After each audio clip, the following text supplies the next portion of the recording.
تو آپ ماحول پہ تو بہت تباہ کن اثر آئے گا اس کا۔ جی،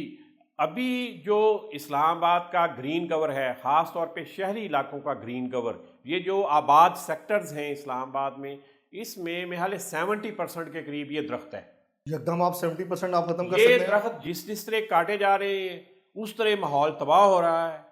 اور ان کی جگہ جو نئے پودے لگائے جا رہے ہیں، چھوٹے چھوٹے آرائشی بھی اور کچھ بڑے بھی لگائے جا رہے ہیں، وہ پودے ہیں ان کو درخت بننے میں 10-15 سال کا وقت لگے گا، اور 10-15 سال اگلے جو ہیں اس شہر کا ماحول، اگر یہ درخت اسی طرح کاٹے جاتے رہے تو ان کا ماحول تباہ ہوتا رہے گا۔ اس کے بہت سے متبادل موجود ہیں کہ آپ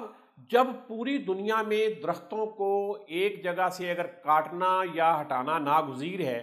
کاٹنا کا لفظ ہی شاید میں نے غلط بولا ہے، کہ ایک جگہ سے درختوں کو ہٹانا ناگزیر ہے کہ آپ نے وہاں پہ سڑک بنانی ہے، وہاں پہ کوئی کنسٹرکشن کرنی ہے یا کوئی اور مجبوری ہے، تو بڑی سادہ سی مشینیں ہیں پاکستان کے اندر، وہ موجود ہیں۔ اگر نہیں ہیں تو یہ سی ڈی اے یا وہ ٹھیکیدار جن کو یہ کہا جا رہا ہے کہ آپ یہ درخت کاٹیں اور اس سے جان چھڑیں، انہیں کہیں کہ یہ مشینیں آپ امپورٹ کریں۔ ان جو درخت پیپر ملبری کے علاوہ ہیں اور وہ ایسی جگہوں پہ لگے ہوئے ہیں جس میں سے آج درخت کاٹنا ضروری ہے یا ہٹانا ضروری ہے،